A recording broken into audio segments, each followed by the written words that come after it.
नमस्कार. रेडिओ विश्वास 90.8 community radio, तुमचं जगणं, तुमचा आवाज. श्रोते हो, जाणता हृदय हे या आपल्या कार्यक्रमामध्ये आपण श्री साईबाबा हार्ट इन्स्टिट्यूट आणि रिसर्च सेंटरचे प्रख्यात हृदयरोग तज्ज्ञ अनिरुद्ध धर्माधिकारी यांच्याशी गप्पा मारतोय. डॉक्टर साहेब, खूप खूप स्वागत आहे तुमचं रेडिओ विश्वासवर. धन्यवाद हरिभाऊ. नमस्कार नाशिककर. डॉक्टर, आपण जाणता हृदयाला जाणून घेतो आहोत आणि त्याच्या अनेकविध ज्या काही कला आहेत, चंद्राच्या कला असतात तशा आपण बघतो आहोत. आपण बऱ्याच गोष्टी बघितल्या. आपण तपासण्या काय काय कराव्या, म्हणजे ज्या पूर्वी 50 नंतर कराव्या लागत होत्या त्या तुम्ही सांगितलं की आज 30 पासूनच करायला पाहिजेत. बरोबर. त्याच्यामध्ये आपण बघितलं की ब्लड प्रेशर तपासलं पाहिजे नियमितपणे. आपण शुगर तपासली पाहिजे. अजून पुढे काय काय तपासण्या केल्या पाहिजेत डॉक्टर? नक्कीच. आपण मागच्या भागामध्ये ब्लड प्रेशर, ब्लड शुगर, रक्तातलं cholesterol, triglyceride, thyroid levels, vitamin B12 levels या सगळ्यांबद्दल माहिती घेतली. तसंच रक्तातलं होमोसिस्टिनची पातळी याची माहिती घेतली. आता त्यानंतरच्या हृदयाशी संबंधित प्रमुख तपासण्या म्हणजे ECG, इकोकार्डिओग्राफी, एक्स-रे, स्ट्रेस टेस्ट आणि अँजिओग्राफी या प्रचलित तपासण्या आहेत. त्याच्या उपरही खूप नवीन तपासण्या आलेल्या आहेत, त्याबद्दल आपण नंतर बघूया. पण आपण सुरुवात कशी म्हणजे ECG काढायला हवा हे केव्हा समजायला हवं? म्हणजे एखाद्या रुग्णाला म्हणण्यापेक्षा सर्वसाधारण माणसाने ECG काढायला हवा असं केव्हा त्याला वाटलं पाहिजे? बहुतांश वेळा मी बघितलंय की कोणी जर तक्रार केली की मला छातीत थोडंसं दुखतंय, की मग ते ज्या दवाखान्यात जातात त्या दवाखान्यातले डॉक्टर ECG काढण्याचा सल्ला देतात किंवा ते ECG काढतात. त्यांच्याकडे जर यंत्रणा उपलब्ध असेल तर ECG काढतात. किंवा एखाद्याचं ब्लड प्रेशर वाढलेलं आढळलं तर त्या ब्लड प्रेशरचे हृदयावर काय परिणाम झालेले आहेत हे बघण्यासाठी ECG काढला जातो. आता ECG म्हणजे काय तर हृदयाचा विद्युत आलेख, इलेक्ट्रोकार्डिओग्राम. जसं आपल्या खोलीमध्ये वीज असते की बटन असतं आणि त्यातून वायर्स निघतात आणि मग बल्ब किंवा पंखा, AC, मिक्सर, TV या गोष्टी चालू होतात. तसं हृदयामध्ये सुद्धा एक विद्युत वाहिनी किंवा त्याच्या अनेक शाखा असतात. अरे बापरे. एक बटन असतं जे हृदयाच्या उजव्या जवनिका आणि उजव्या बाजूची संपूर्ण शरीराच्या वरच्या भागाची अशुद्ध रक्त वाहून आणणारी हृदयाकडे नीला यांच्या जंक्शनवर ते बटन असतं. अच्छा. आणि तिथून हृदयाच्या विद्युत प्रवाहाची सुरुवात होते. हृदयाच्या स्नायूंपर्यंत सगळा विद्युत प्रवाह पोचला किंवा तो सिग्नल पोचला की मग हृदयाचे स्नायू आकुंचन पावतात आणि त्यानंतर आकुंचनाची प्रक्रिया झाल्यानंतर मग ते प्रसरण पाहायला लागतात. जेव्हा स्नायू आकुंचन पावतात तेव्हा हृदयातलं रक्त शरीरात किंवा फुफ्सामध्ये ढकललं जातं. डाव्या जवनिकेतून शरीरात आणि उजव्या जवनिकेतून फुफ्सामध्ये. तर हा जो त्या विद्युत करंटचा, इलेक्ट्रिक करंटचा प्रवास असतो तो रेकॉर्ड करण्याची यंत्रणा किंवा माध्यम म्हणजे ECG, इलेक्ट्रोकार्डिओग्राम, किंवा थोडक्यात हृदयाचा विद्युत आलेख. आता या ECG मध्ये काय काय बदल दिसू शकतात? ECG मध्ये अनेक वेव्ज असतात आणि त्यामध्ये आपल्याला कर्णिका, जवनिका यांचा आकारमान वाढलेला आहे का, किंवा त्यांची कार्यक्षमता कमी झालेली आहे का, ती उत्तम प्रकारे आकुंचन पावत आहे किंवा नाही, हे आपल्याला विद्युत आलेखात दिसू शकतं किंवा ECG मध्ये दिसू शकतं. बऱ्याच वेळा हार्ट अटॅक आल्यानंतर त्याचं प्राथमिक लक्षण आपल्याला ECG मध्ये दिसू शकतं की ECG मध्ये जे बदल होतात त्यावरून डॉक्टरांना अंदाज येतो की हार्ट अटॅक यायला सुरुवात झालेली आहे किंवा हार्ट अटॅक पुढच्या स्थितीत गेलेले आहे किंवा हार्ट अटॅक पूर्णपणे इव्हॉल्व्ह झालेला आहे हे आपल्याला ECGतून कळतं. किंवा एखाद्या धडपेचा विकार असेल किंवा हृदयाच्या स्नायूंचा विकार असेल की जो मी आपल्या काही भागांपूर्वी सांगितला, त्यामुळे हृदयाचा आकारमान वाढलेला असेल तर ते आपल्याला ECG मध्ये दिसू शकतं. आपण बऱ्याच वेळा ईसीजी हा झोपलेल्या स्थितीत काढतो. रादर बहुतांश वेळा हो, ईसीजी झोपलेल्या स्थितीतच काढतो. त्यावेळेस हृदयावर कुठल्याही प्रकारचा ताण नसतो आणि त्यामुळे तो ईसीजी जरी हृदयविकार असला, हृदयाच्या धमन्यांचा विकार असला तरी तो नॉर्मल येतो. त्यामुळे बऱ्याच वेळा ती व्यक्ती गाफील राहते किंवा डॉक्टर सुद्धा की ईसीजी नॉर्मल आहे म्हणजे तुम्हाला हार्टचा प्रॉब्लेम नाही, तर तसं नसतं. त्यामुळे ईसीजी नंतर पुढची जी चाचणी आहे ती आहे त्याच्याशी संलग्न स्ट्रेस टेस्ट. आता स्ट्रेस टेस्ट किंवा ट्रेडमिल टेस्ट म्हणजे काय असतं, तर एक बेल्ट असतो. अनेकांच्या घरी तो ट्रेडमिल असेल. व्यायामासाठी आपण वापरतो किंवा व्यायाम नाही तर कपडे टांगण्यासाठी तर नक्कीच वापरतो.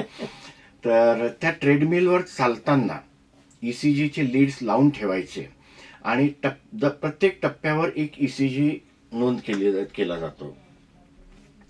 याच्यात काय फरक असतो की आपण झोपलेल्या स्थितीत काढलेला ईसीजी आणि स्ट्रेस टेस्टमध्ये काढलेला ईसीजी. तर स्ट्रेस टेस्टमध्ये आपल्या शरीराला विशेषतः पायांच्या स्नायूंना व्यायाम होतो. ते काम करत असतात चालण्याचं, त्यामुळे त्यांच्या रक्ताभिसरणाची, पोषण द्रव्यांची गरज वाढते आणि ती गरज पूर्ण करण्याचं काम हृदयाचं असतं. त्यामुळे हृदयाच्या ठोक्यांची गती वाढते, ब्लड प्रेशर वाढतं, हृदयाच्या आकुंचन करण्याची स्ट्रेंथ वाढते, ताकद वाढते. हळूहळू जास्त त्याचे प्रमाणात हे पण वाढवतात ना, म्हणजे स्पीड, गती म्हणून पण मी वाढते. टप्पा म्हटलं. प्रत्येक हा, हा, टप्प्यात हा. 3-3 मिनिटाचा टप्पा असतो. अच्छा. स्टेज 1, स्टेज 2, स्टेज 3 आणि त्याच्या पलीकडे गेले तर स्टेज 4. फार क्वचित लोक स्टेज 4 ओलांडू शकतात. जे अगदी पट्टीचे धावपटू असतात ते स्टेज 4 ओलांडू शकतात. पण सर्वसामान्यतः 3 स्टेजेस जर पूर्ण केले ईसीजीचे तर त्या व्यक्तीची त्याची शारीरिक कार्यक्षमता नॉर्मल आहे किंवा गुड एफर्ट टॉलरन्स असं आपण म्हणतो. तर जेव्हा ह्या स्नायूंची गरज वाढते आणि हृदयाला ते गरज पूर्ण करण्याचं काम येऊन पडतं, त्यावेळेस हृदयाच्या स्नायूंची सुद्धा रक्तपुरवठ्याची गरज वाढते. कारण जर हृदयाला जास्त काम करावं लागलं तर त्या जास्त कामासाठी हृदयाला सुद्धा जास्त रक्ताची आवश्यकता असते. आणि जसं मी सांगितलं की हृदयाला रक्तपुरवठा करणाऱ्या 3 प्रमुख रक्तवाहिन्या असतात आणि त्यातल्या एखाद्या रक्तवाहिनीत जरी 50%, 60% जास्त अडथळा असेल तर हृदयाचा तो भाग इतर भागा इतकाच इफेक्टिव्हली किंवा प्रभावीपणे काम करू शकणार नाही आणि मग त्या भागामध्ये काही इलेक्ट्रिकल चेंजेस होतील जे ईसीजी मध्ये नोंद केले जातात. मग हे बदल स्टेज 1 मध्ये येतात का स्टेज 2 मध्ये येतात की स्टेज 3 मध्ये येतात हे सुद्धा महत्वाचं असतं.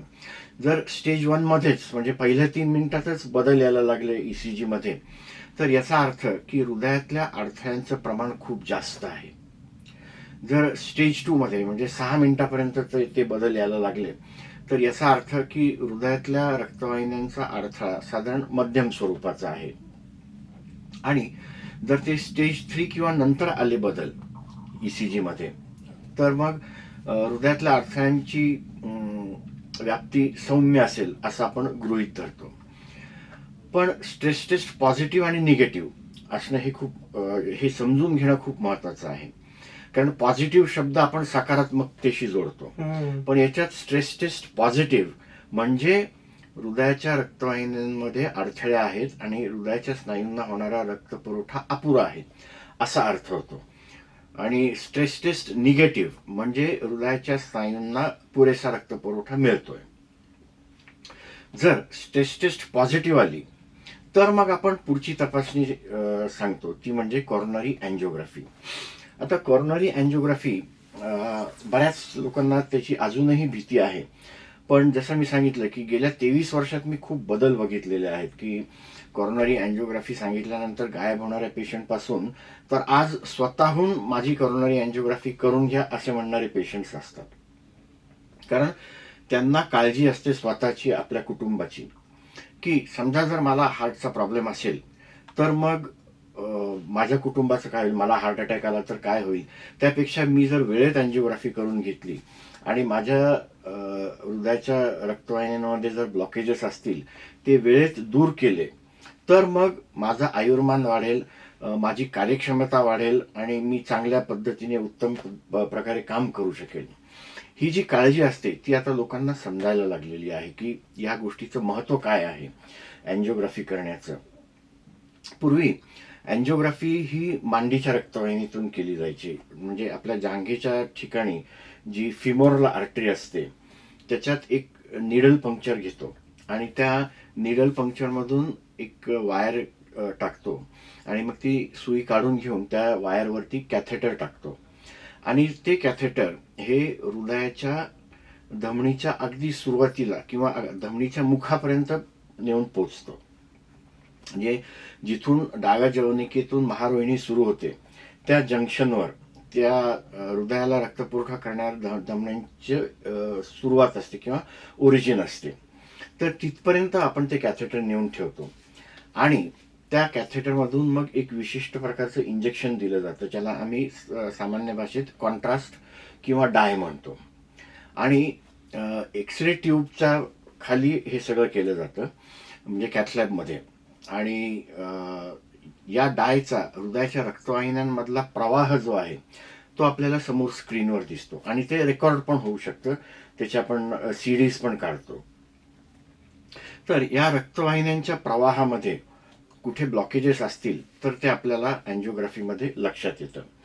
मग किती रक्तवाहिन्यांमध्ये ब्लॉकेजेस आहे, किती टक्के ब्लॉकेजेस आहे, किती ठिकाणी ब्लॉकेजेस आहे, कोणत्या ठिकाणी ब्लॉकेजेस आहे, हे सगळं आपल्याला त्या अँजिओग्राफीमध्ये स्पष्ट होतं. हे जोपर्यंत स्पष्ट होत नाही तोपर्यंत आपल्या उपचाराची दिशा ठरू शकत नाही.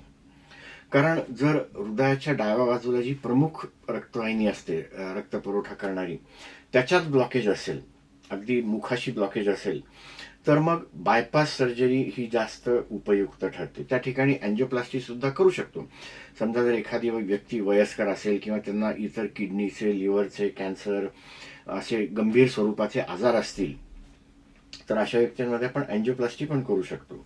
किंवा रक्तवाहिनी जिथे दुभाजते, जिथे त्याचं बायफर्केशन होतं, त्या बायफर्केशनच्या ठिकाणी ब्लॉकेज असेल तर त्या ठिकाणी अँजिओप्लास्टी करणं थोडंसं रिस्की होतं.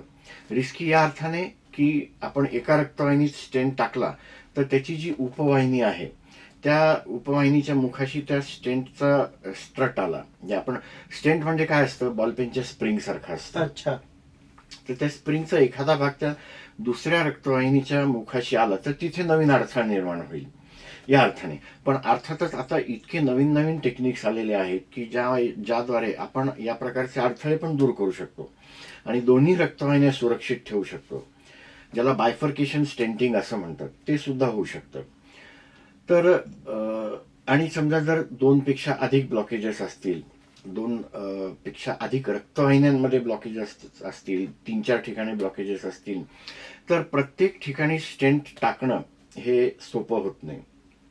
किंबहुना त्या स्टेंटमध्ये परत ब्लॉकेज होण्याची शक्यता थोडीशी जास्त वाढते. त्यामुळे आपण अशा व्यक्तींना आपण बायपास सर्जरीचा सल्ला देतो. तर हे झालं अँजिओग्राफीचं महत्व. डॉक्टर, तुम्ही ईसीजी सांगितलं, बरोबर, त्याच्यानंतर स्ट्रेस टेस्ट सांगितलं, बरोबर, आणि मग अँजिओग्राफी. एन्जिओग्राफी. पण मी एक 2D इको वगैरे असं काही ऐकलंय, ते नेमकं काय असतं मग? ही सुद्धा एक खूप महत्वाची तपासणी आहे. 2D इको हे आपलं जसं सोनोग्राफी करतो आपण, पोटाची सोनोग्राफी केली की आपल्याला kidney, liver, pancreas, urinary bladder हे जे पोटातले आतले अवयव दिसतात, तसंच 2D इकोमध्ये, 2D म्हणजे 2 डायमेन्शनल इकोकार्डिओग्राफी, या तपासणीमध्ये आपल्याला आपल्या हृदयाचं स्ट्रक्चर म्हणजे रचना आणि कार्य हे दोन्ही दिसू शकतं. आणि हृदयाच्या प्रत्येक आजारामध्ये 2D इकोचं खूप महत्व आहे.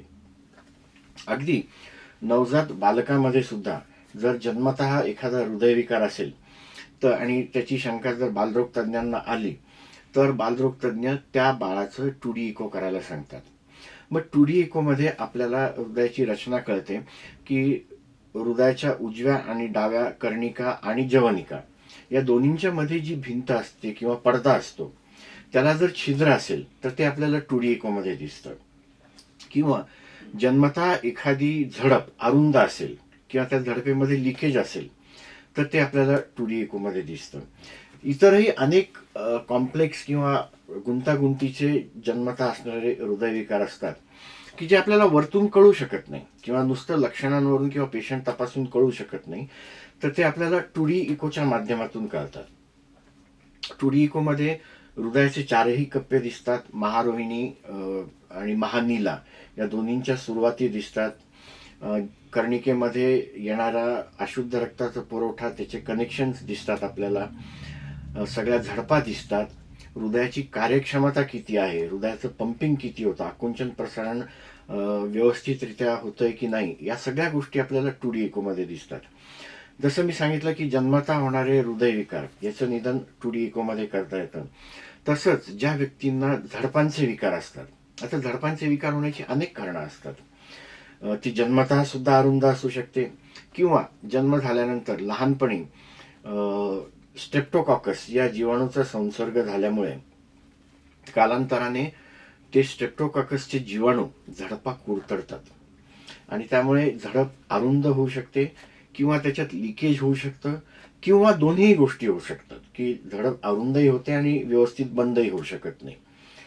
तर हे जे रचनात्मक बिघाड असतात हृदयामध्ये, जो झडपेचा विकार असतो, ते पण आपल्याला 2D इकोमध्ये दिसतं. आपल्याला झडपेचं क्षेत्रफळ किती आहे, एरिया किती आहे व्हॉल्वचा, ते पण आपल्याला 2D इकोमध्ये दिसतं. सामान्यतः मायट्रल व्हॉल्व म्हणजे डाव्या बाजूच्या कर्णिका आणि जवनिकेच्या मध्ये जी झडप असते त्याचा क्षेत्रफळ 4 ते 5 सेंटीमीटर वर्ग किंवा 4 to 5 सेंटीमीटर स्क्वेअर इतका असतो. जर रुमॅटिक हार्ट डिसीज म्हणजे जो स्ट्रेप्टोकॉकस जीवाणूच्या संसर्गामुळे होतो, त्याला आपण रुमॅटिक हार्ट डिसीज म्हणतो, तो जर झाला तर हळूहळू या वाल्वची एरिया क्षेत्रफळ कमी कमी होत जातं, म्हणजे तो कमी कमी उघडतो. आपण असा विचार करा की 2 खोल्यांच्या मध्ये दरवाजा असतो. हो. तो दरवाजा जर पूर्ण उघडला तर आपण सहजरित्या आतबाहेर करू शकतो. तो दरवाजा जर हळूहळू हळू कमी उघडत गेला तर आपल्याला आतबाहेर करणं अवघड होऊन जातं. तसंच हृदयाच्या झडपांचं असतं. जर झडप व्यवस्थित उघडली तर कर्णिकेतून जवनिकेत, जवनिकेतून महारोहिणीमध्ये रक्त व्यवस्थितपणे जाऊ शकतं. जर झडपेचं क्षेत्रफळ कमी झालं, झडप अरुंद झाली, तर रक्तप्रवाहात अडथळा निर्माण होतो आणि हळूहळू 4 ते 5 सेंटीमीटर स्क्वेअर वरून 3, 2 आणि 1 सेंटीमीटर स्क्वेअर पर्यंत आली की मग ती झडप उघडण्याची वेळ आलेली असते. मग एकतर ती फुगा टाकून उघडता येते किंवा ऑपरेशन करून ती उघडता येते किंवा क्वचित प्रसंगी ती झडप बदलणं गरजेचं असतं. तर हे सगळे निर्णय आपण इकोकार्डिओग्राफीवर घेतो. हे झालं हृदयाच्या झडपांबद्दल. तसंच जो आपल्या दृष्टीने महत्वाचा आजार आहे, ज्याच्याबद्दल आपण सविस्तर बोलतो आहोत, कॉर्नरी आर्टरी डिसीज किंवा इस्केमिक हार्ट डिसीज, म्हणजेच हृदयाच्या स्नायूंना अपुरा रक्तपुरवठा मिळणं, हा जो आजार असतो तो सुद्धा आपल्याला इकोकार्डिओग्राफीवर निदान करता येतो. जेव्हा हृदयाचा रक्तपुरवठा कमी होतं तेव्हा सगळ्यात आधी हृदयाची प्रसरण पावण्याची क्रिया त्याच्यावर प्रभाव पडतो आणि हृदय व्यवस्थितपणे प्रसरण पावू शकत नाही. त्याच्यात ते जर व्यवस्थितपणे प्रसरण नाही पावू शकलं तर त्याच्यात येणारं रक्त कमी प्रमाणात येतं आणि पुढे जाणारं रक्त कमी होतं. मग थोड्या वेळानंतर आकुंचन पावण्याची क्रिया प्रभावित होते, म्हणजे हृदय व्यवस्थितपणे पंप करू शकत नाही. जर हार्ट अटॅक आला आणि त्यात त्या स्नायूंचा मृत्यू झाला किंवा डेथ झाला, ते टिश्यू डेथ म्हणतो आपण त्याला, डॅमेज झाला, तर मग हृदयाच्या पंपिंगची क्षमता खूप कमी होऊन जाते. आपल्याला सामान्यतः माहिती असतं की हृदयाच्या पंपिंगची क्षमता 55 ते 60% असते. म्हणजे जर जवनिकेमध्ये 100 ml रक्त असेल तर आकुंचनाअखेरीस त्यातलं 55 ते 60 ml बाहेर फेकलं जातं, 40 ml बाकी राहतं. पण जर हृदयाच्या स्नायूंची कार्यक्षमता कमी झाली असेल, पंपिंग कमी झालं असेल, ज्याला आपण इजेक्शन फ्रॅक्शन म्हणतो, ते इजेक्शन फ्रॅक्शन कमी होतं हार्ट अटॅकमध्ये आणि ते कमी झालं तर एकूणच शरीराला मिळणारा रक्तपुरवठा कमी होतो आणि त्याची लक्षणं जाणवायला लागतं. तर या गोष्टीचं निदान सुद्धा आपल्याला इकोकार्डिओग्राफीमध्ये होते. मी हृदयाच्या स्नायूंच्या विकारांबद्दल बोललो की हायपरट्रॉफिक कार्डिओमायोपॅथी, जिथे स्नायूंचा आकारमान वाढतो, किंवा डायलेटेड कार्डिओमायोपॅथी, जिथे हृदय हळूहळू मोठं होत जातं, कारण स्नायू कमकुवत होतात आणि हृदयाची स्पंदन क्षमता कमी होत जाते. तर या गोष्टींचं निदान सुद्धा इकोकार्डिओग्राफीवर होतं. किंवा इतरही अनेक आजार आहेत, जसं आपल्या पायाच्या नीलांमधून जर रक्ताच्या गाठी फुफ्फुसांमध्ये गेल्या तर महानीला जी असते, उजव्या जवनिकेकडून उजव्या महानिलेमध्ये आणि नंतर फुफ्फुसांकडे शुद्धीकरणासाठी जी रक्त घेऊन जाणारी महानीला असते, ती फुगायला सुरुवात होते. कारण हे रक्ताच्या गुठळ्या अडल्यामुळे महानिलेतला प्रवाह जो फुफ्फुसांकडे जात असतो तो कमी होतो आणि मग उजवी जवनिका आणि महानीला फुगते. हे सुद्धा आपल्याला इकोकार्डिओग्राफीमध्ये दिसतं. किंवा जसं थायरॉइडचे विकार आहेत, हायपोथायरॉइडिझम किंवा ट्युबरक्युलोसिस म्हणजे टीबी, याच्यामध्ये हृदयाच्या आवरणांमध्ये पाणी जमा व्हायला लागतं. हे कुठलीही गोष्ट आपल्याला वरतून दिसू शकत नाही. जेव्हा आपण इकोकार्डिओग्राफी करतो तेव्हा मग आपल्याला ते हृदयाच्या आवरणांभोवतीचं पाणी दिसतं आणि मग ते जर जास्त झालं असेल तर मग ते आपण सुई टाकून काढून घेतो. असे अनेक आजार आहेत की जे आपल्याला इकोकार्डिओग्राफीमधून दिसू शकतात. त्यामुळे ECG, स्ट्रेस टेस्ट, इकोकार्डिओग्राफी आणि अँजिओग्राफी या खूप महत्त्वाच्या चाचण्या आहेत की ज्याच्यात आपल्याला हृदयविकाराचं निदान करता येतं. त्याचं स्वरूप काय आहे, तो कुठल्या टप्प्यात आहे, सुरुवातीच्या टप्प्यात आहे की खूप प्रगत झालेला आहे, खूप वाढलेला आहे, आणि त्याप्रमाणे आपल्याला औषधोपचाराचं नियोजन करता येतं. त्यामुळे या तपासण्या करणं खूप फायदेशीर ठरतं. आता कुठल्या वयात कुठल्या तपासण्या कराव्या, तर इकोकार्डिओग्राफी ही जर त्याची काही लक्षणं असतील, जसं मी सांगितलं लहान मुलामध्ये काही लक्षणं असतील की त्याची नखं निळी पडतात किंवा जीभ निळी पडते किंवा त्याला लवकर दम लागतो, खेळताना इतर मुलांच्या बरोबरीने खेळू शकत नाही, बसून राहतो, लवकर थकतो, किंवा अंगावर दूध पिणारा बाळ असेल ते मधूनच दूध सोडून देत असेल तर ते सगळं हृदयविकार असण्याची शक्यता दर्शवतात. तर अशा वेळेस इकोकार्डिओग्राफी करून घेणं महत्त्वाचं आहे.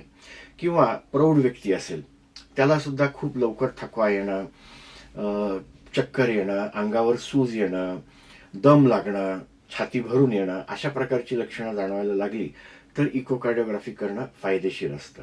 डॉक्टर, तुम्ही लहान बाळाबद्दल आता बोललात. बरोबर. आईच्या म्हणजे बाळ जन्माला येण्याच्या अगोदर आईला जर ब्लड प्रेशर किंवा असा काही त्रास असेल तर त्याचा बाळाच्या हृदयावरती परिणाम होत असतो का? आईच्या ब्लड प्रेशरचा बाळाच्या हृदयावर परिणाम होत नाही, पण आईला जर ब्लड प्रेशर असेल, ज्याला आपण प्रेग्नन्सी इंड्युस्ड हायपरटेन्शन म्हणतो, त्याच्यावर आई जर काही औषधं घेत असेल तर त्यातल्या काही औषधांचा बाळाच्या वाढीवर नक्कीच परिणाम होऊ शकतो. आणि त्यामुळे गरोदरपणामध्ये जर मातेला कुठलाही आजार असेल तर त्यावर देणारी औषधं आपल्याला खूप विचारपूर्वक द्यावी लागतात की ज्याचा गर्भावर परिणाम व्हायला नको. विशेषतः आईला जर हृदयविकार असेल तर ज्याला आपण अनुवंशिकता म्हणतो, आईला हृदयविकार असेल किंवा वडिलांना हृदयविकार असेल तर त्या बाळाची तपासणी करून घेणं आवश्यक असतं. आणि आपल्याला ऐकून आश्चर्य वाटेल की गरोदरपणात सुद्धा बाळाचं हृदय दिसू शकतं इकोकार्डिओग्राफीमध्ये, आणि त्याच वेळेस हृदयविकाराचं निदान करता येऊ शकतं. याला आपण फिटल इकोकार्डिओग्राफी असं म्हणतो.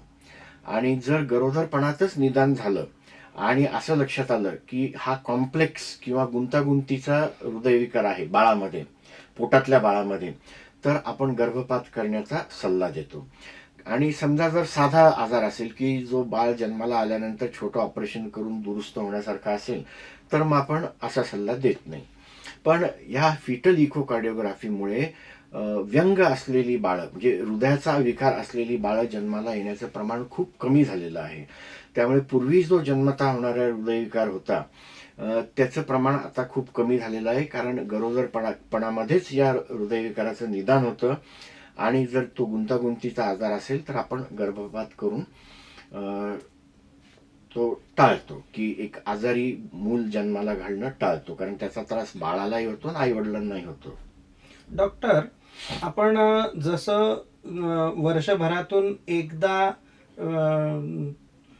मधुमेहाची तपासणी किंवा ब्लड प्रेशर तपासणी, आणि जर कधी समजा त्याची आजाराची हे जर लक्षात आली समजा तर 6 महिन्यांनी करायला पाहिजे. बरोबर.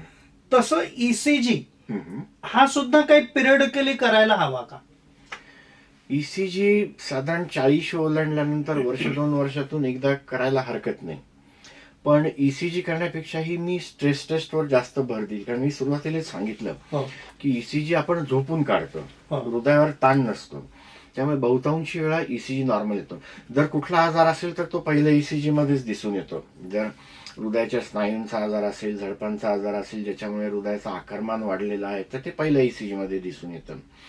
पण त्यानंतरचे ईसीजी मग ते तसेच येतात. त्यापेक्षा जर स्ट्रेस टेस्ट आपण नियमितपणे केली, विशेषतः ज्यांना फॅमिली हिस्ट्री आहे, ज्यांना अनुवंशिकता, आई वडिलांमध्ये हृदयविकार आहे, ज्यांना मानसिक तणाव जास्त आहे, ज्यांना ब्लड प्रेशर आहे, ज्यांना डायबिटीस आहे, म्हणजे जे हृदयाचे घातक घटक रिस्क फॅक्टर्स आहेत, अशा व्यक्तींनी 40 नंतर दर 2 वर्षांनंतर ईसीजी करणं, स्ट्रेस टेस्ट करणं आणि 50 नंतर दरवर्षी स्ट्रेस टेस्ट करणं हे त्यांच्या दृष्टीने फायद्याचं असतं. कारण स्ट्रेस टेस्टमध्ये काय होतं की हृदयविकाराचा झटका येण्याआधीच आपल्याला हृदयविकाराचं निदान करता येतं. स्ट्रेस टेस्ट पॉझिटिव्ह आली तर आपण अँजिओग्राफी करतो. ब्लॉकेज 70-80% असेल आणि त्याची आपण अँजिओप्लास्टी केली तर मग तो 100% झाल्यानंतर जो हार्ट अटॅक येतो तो आपण टाळतो किंवा पुढे ढकलतो. जी आज होणारी गोष्ट असते ती आपण स्ट्रेस टेस्ट, अँजिओग्राफी आणि त्यानंतर अँजिओप्लास्टी करून पुढे ढकलतो. त्यामुळे ह्या चाचण्यांचं खूप महत्व आहे. आणि जसं मी सांगितलं की ज्यांच्यात रिस्क फॅक्टर्स जास्त त्यांनी जास्त फ्रिक्वेंटली या चाचण्या करून घ्याव्या. 50 नंतर वर्षातून एकदा नक्कीच करून घ्यावी. ज्यांना हृदयविकाराचा झटका येऊन गेलेला आहे, ज्यांची अँजिओप्लास्टी किंवा बायपास सर्जरी झाली आहे, अशा व्यक्तींनी सुद्धा वर्षातून एकदा स्ट्रेस टेस्ट आणि इकोकार्डिओग्राफी करणं त्यांच्या फायद्याचं असतं. कारण जरी आपण अँजिओग्राफीमध्ये आज ब्लॉक काढला तरी ती शरीर प्रकृती असते आणि जसं वय वाढत जातं तसं शरीराची झीज पण होत जाते. त्यामुळे आज ब्लॉक काढला आपण, पण 5 वर्षांनी 10 वर्षांनी परत नवीन ठिकाणी ब्लॉक येऊ शकतो आणि त्याचं निदान वेळेत झालं तर आपण परत हार्ट अटॅक टाळू शकतो. काय जी आवश्यक आहे ती उपाययोजना करून अँजिओप्लास्टी म्हणा, बायपास म्हणा, आणि औषधांचं नियोजन पण आपण चांगल्या पद्धतीने करू शकतो. की जर ब्लॉकेजेस असतील, बॉर्डरलाईन ब्लॉकेजेस 60%, 70%, तर मग आपण ॲग्रेसिव्ह मेडिकल मॅनेजमेंट करतो की त्यांच्यामध्ये कोलेस्ट्रॉल कमी करण्याचं औषधाचं प्रमाण वाढवतं, रक्तपातळ करणाऱ्या गोळ्यांचं प्रमाण वाढवतो की ज्याच्यामुळे हृदयविकाराचा झटका येण्याची शक्यता कमी होत जाते. डॉक्टर, एंजिओग्राफी आणि एंजिओप्लास्टी याच्यामध्ये लोकांमध्ये फार गैरसमज आहे. बरोबर, कारण त्या शब्दांची सुरुवात अँजिओ पासूनच होते. आता हे शब्द ग्रीक शब्दांपासून आलेले आहेत. अँजिओस म्हणजे रक्तवाहिनी, ग्राफी म्हणजे चित्र, आणि प्लास्टी म्हणजे मोल्ड करणं किंवा बदलणं. तर या शब्दांची उत्पत्ती आपण लक्षात घेतली की अँजिओग्राफी म्हणजे रक्तवाहिन्यांचं चित्र, ही निदान करण्याची पद्धत आहे की ज्याच्यात आपल्याला रक्तवाहिन्या दिसतात आणि रक्तवाहिन्यांमध्ये अडथळे कुठे आहेत, किती आहेत, कुठल्या कुठल्या ठिकाणी आहेत, हे आपल्याला अँजिओग्राफीमध्ये दिसतं. आपण प्लास्टिक सर्जरी ऐकलेलं असेल. हो हो. तर प्लास्टिक सर्जरी म्हणजे काय, प्लास्टिक लावून केलेली असते जसं जोक्स केले जातात त्याच्याबद्दलचे की प्लास्टिक आम्ही घरच आणतो. तर प्लास्टी म्हणजे काय असतं तर मोल्ड करणं असतं. जसं आपण गणपतीची मूर्ती घडवतो तसं अँजिओप्लास्टी म्हणजे रक्तवाहिनी घडवणं. घडवणं म्हणजे काय तर त्यात असलेला अडथळा दूर करणं, याला प्लास्टी म्हणतात. आपण बऱ्याच वेळा अँजिओ हा शब्द काढून टाकतो आणि ग्राफी आणि प्लास्टी याच शब्दांचा वापर करतो की मग समजण्यास सोपं जातं की ग्राफी केली म्हणजे निदान केलं, प्लास्टी केली म्हणजे उपचार केला. पण मग जेव्हा आपण एंजिओग्राफी करतो तेव्हाच जर डॉक्टरांना आवश्यकता वाटली तर प्लास्टी पण होते असं होऊ असतं का? शकते, नक्कीच होऊ शकते. उलट ते सोपं असतं, म्हणजे परत परत टोचणं टाळलं जातं. जर अँजिओग्राफी करताना आपल्याला ब्लॉकेज आढळले तर आपण काय करतो की पेशंटला तसंच टेबलवर ठेवतो. ती सीडी जी रेकॉर्ड केलेली असते ती पेशंटच्या नातेवाईकांना दाखवतो, पेशंटला स्वतः दाखवतो की बाबा रे असं असं ठिकाणी अडथळा आहे आणि तो जर आपण आत्ताच दूर करू शकलो तर आपण पुढचा धोका टाळू शकतो.